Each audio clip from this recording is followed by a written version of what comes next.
This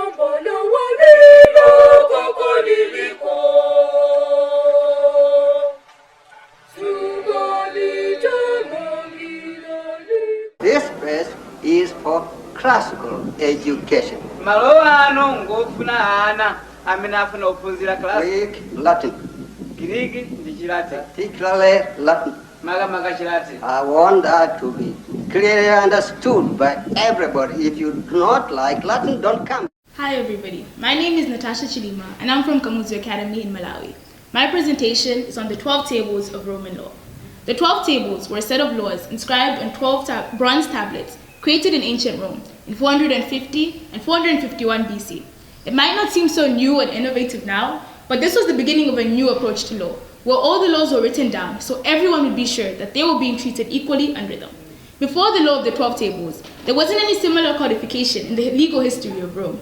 Customs and royal laws with strong religious character represented the legal regime at the time, which had a great deal of vagueness and arbitrary distribution. I take law as an A-level subject. I genuinely enjoy law. I plan to study it in university. Law and order is cool and all, but I'm not super interested in advocacy right now. That's representing in court, because I hope you can't tell, but public speaking kind of terrifies me. I am super interested in the academic side, learning about how laws came to be, the background and development of the law in context. So when it came to picking an ancient area and artifact, my mind immediately went to ancient Rome, which existed some 2,000 years ago, but still has such an impact on law today. Countries like South Africa still have their legal system based on concepts from those laws today. That led me to pick a legal document from ancient Rome, the 12 tables. To help you understand their significance, I want you to imagine a story with me. You're in your room, you're hanging out, and you get a knock on the door. Your friend comes in, they ask to borrow 5,000 kwacha. I'm sure your first response is, in this economy, you ask them what for.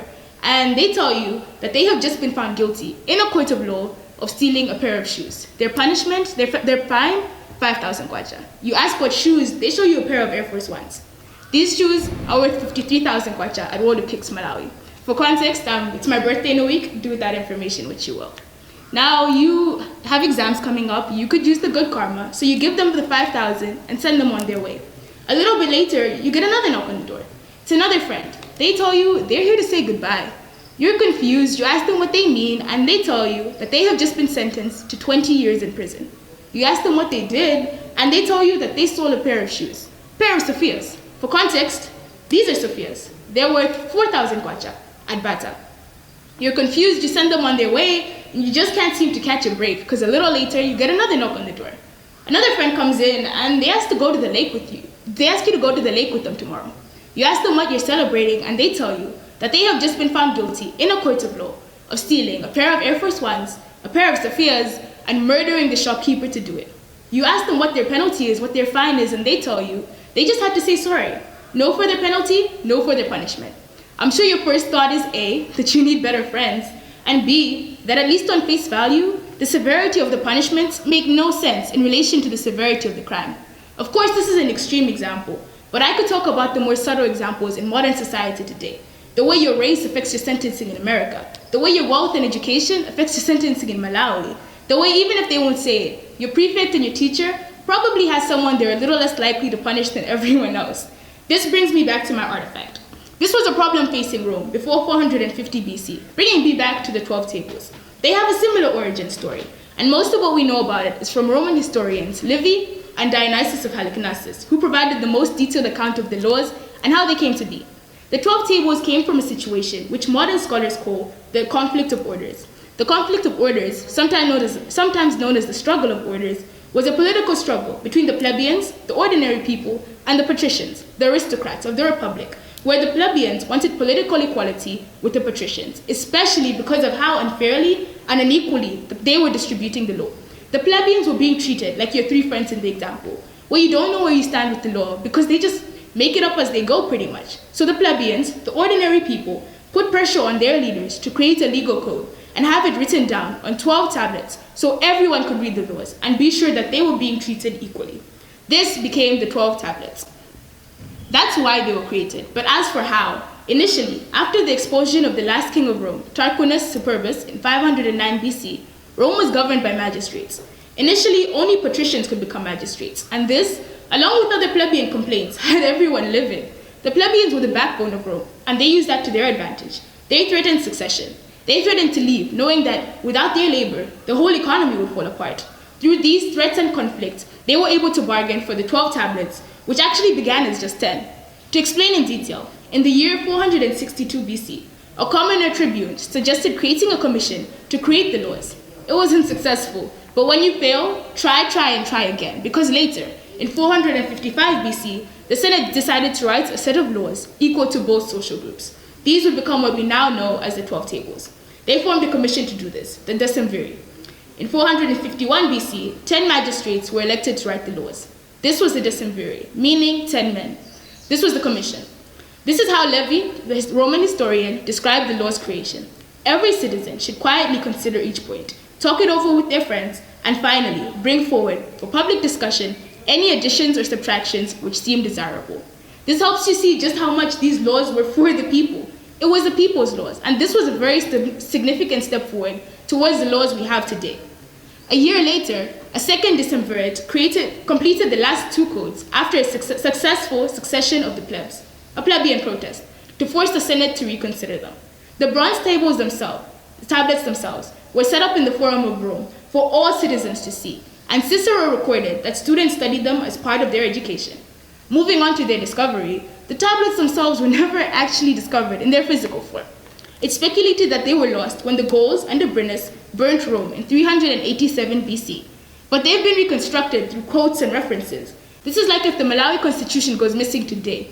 We could still kind of work out what it says by looking at at cases that reference it, as well as textbooks and other sources of law. We could kind of reconstruct it backwards. While in the early Middle Ages, knowledge of the 12 tablets were lost, the reconstruction actually started with the rediscovery of the Corpus Juris. The Corpus Juris being the modern name for the collection of fundamental works in jurisprudence issued from 529 to 534 BC by order of the Byzantine Empire. Using our example, the Corpus Juris would be the cases and textbooks that we use to reconstruct it backwards. The next attempt to recover the laws was by French historian Armand de Revel in his Libri de Historia Juris Civilis et Pontificti in 1515. This was followed by more work on the 12 tables by Alejandro de Alejandro in 1522 and Jonas Tacunius in 1525.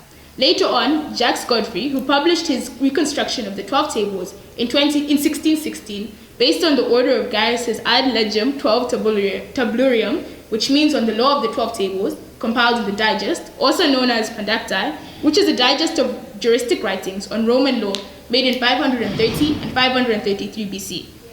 He published his work.